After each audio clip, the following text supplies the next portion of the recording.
YouTube. Dead Snake here. You guys kept asking for it, so let's go for a ride. Today I'm taking you up into the avenues of Salt Lake City. Pretty close to downtown, but not quite all the way there. It's one of the more ritzy areas of the city. At work today, when I was bored, I was browsing through some high-end real estate, and I found the most expensive house in the city for sale right now. It's up on Yale Avenue, and it's for sale for $8.7 million. So we're gonna go do a drive-by, because it's a pretty cool area anyway.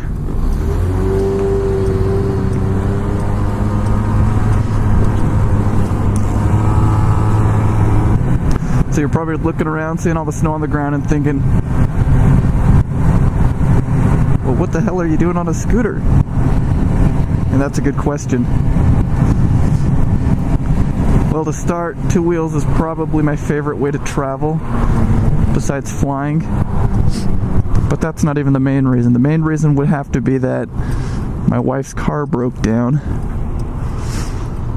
and couldn't afford to buy another car.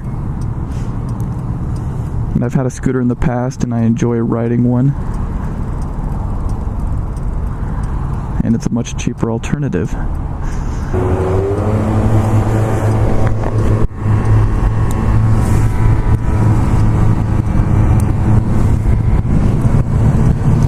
Alright, we're on 7th East. It's one of the busier streets besides the freeway. Probably the busiest street besides the freeway.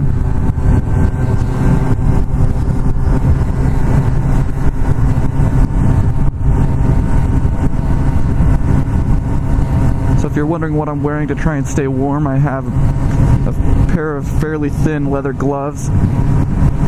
But they actually seem to be doing the trick. They're fuzzy on the inside, and the leather breaks the wind pretty well. The helmet's probably the most important part. It keeps my head warm, really warm. My knees freeze. I duck them behind this thing, stay out of the wind, but they still freeze. Usually can't bend my legs by the time I get off the scooter. Upper body stays fairly warm, just in a parka.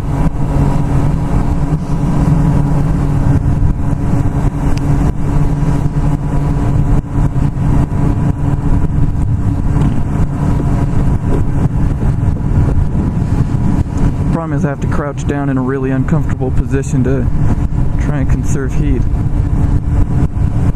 Got a sore neck.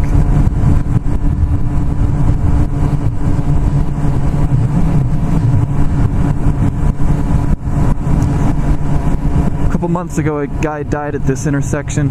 He decided he'd sprint across the street. When the light was still green, he got hit by a car. My wife and I were at the golf course across the street when we saw the ambulance come, so we went over to check it out. Saw a huge puddle of blood in the middle of the road. The guy died the next day. That's a nice depressing story.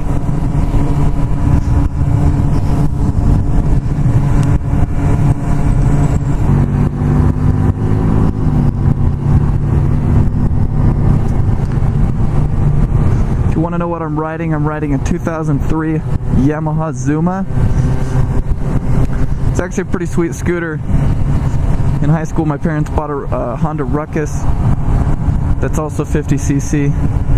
This Zuma's 50cc, but the Honda Ruckus had really slow acceleration. It maxed out at about 40 miles per hour, but it accelerated so slowly that it really wouldn't be safe to ride around a bigger city.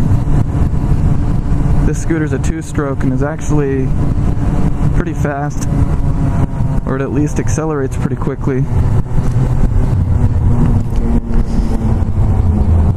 Gets up to 30 miles per hour really fast, and then a little bit longer to get to 35. And I think it eventually gets to 42. At least going down a hill, or with the wind at my back. Here we are.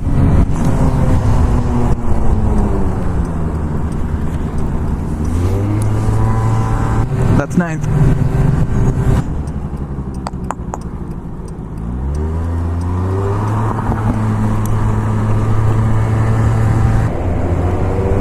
up in my visor so I can see a little bit better. I hope that's not too noisy with the wind. I haven't built a windscreen yet.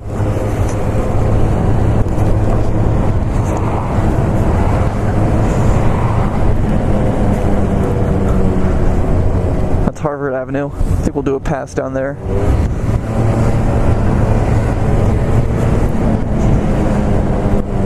Yale.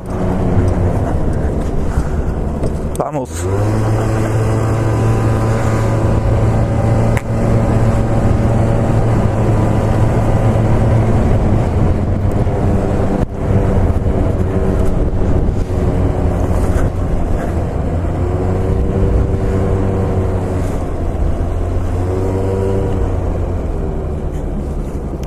I have a feeling it's going to be blocked by a lot of trees.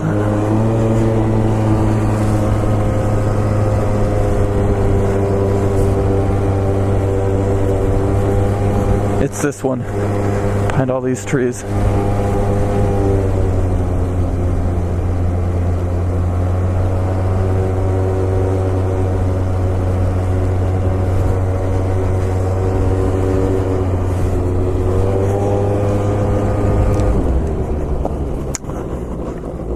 Let's take another pass.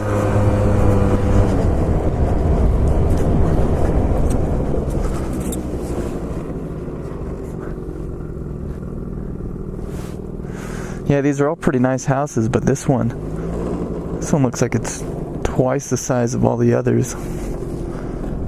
Not to mention the extravagance. Wow. Alright, so I'm going to coast down this hill.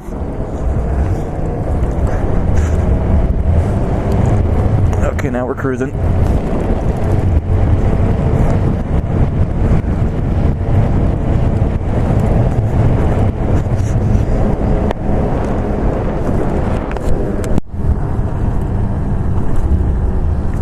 There's a student driver. Yeah, there really wasn't much to see from the road. I don't know what I was expecting. Let's check out some of these other streets.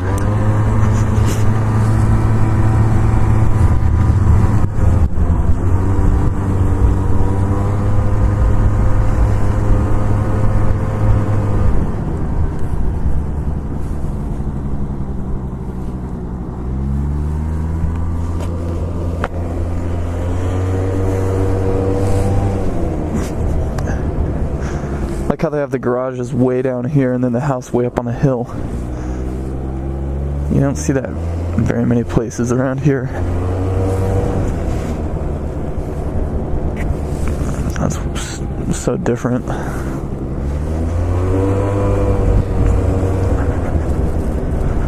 Yeah, let's check out this road. This might be a one-way.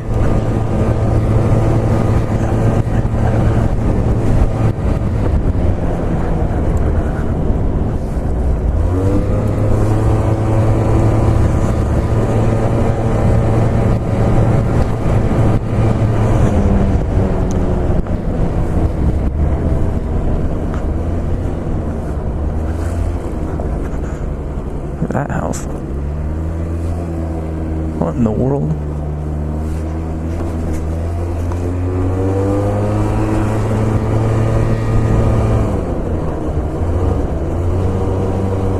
Something's weird with the gas gauge on this thing. It stays full and then one day it'll just go to empty. Starting to get a feel for how long a gas tank lasts though. I think this thing gets around 70 miles to the gallon, which isn't nearly as good as my parents' Honda Ruckus. That thing got at least 90 miles to the gallon. But again, different kind of engine. It was quite a bit slower. So I would definitely sacrifice a little bit of fuel economy for some more acceleration. Alright, so now we're kind of in the heart of Sugar House. Would fill up with gas, but I didn't even bring my wallet.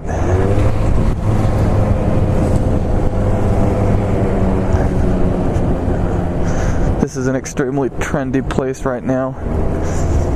People are moving here, rents are going way up.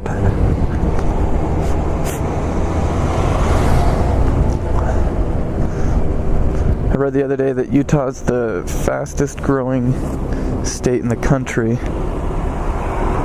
I have to imagine Salt Lake City's probably the fastest growing city.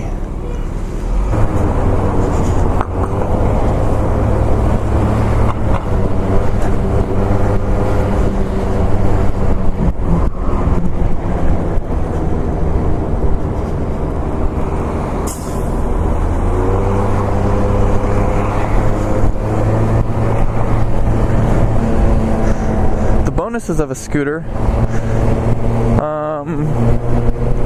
at least for the winter, would be ease of operation. I think a motorcycle would be much more difficult to ride in the winter because you have to use your hands to work the clutch and the brakes, and your feet the shifter. For me, my extremities are usually numb, so that'd be extremely difficult. Right now my feet are numb and I'm glad I don't have to work any shifter. My hands are pretty much numb, but I guess I have to use these brakes anyway. So I locked myself out of my house. As I was coming out to go for a ride, I realized I locked the door. Didn't bring my keys because my keys aren't on the same key ring as my scooter key. So I'm looking forward to dealing with that when I get back. Coldest I've ridden the scooter in is 8-degree weather. I had to get to work. My wife needed the car, so I took off in the scooter. Made it about 5 blocks until my hands were in so much pain I had to turn around and come back.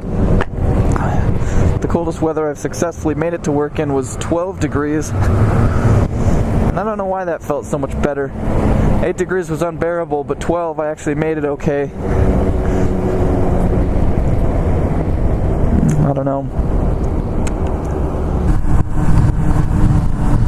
Alright YouTube, that's all I've got to show you.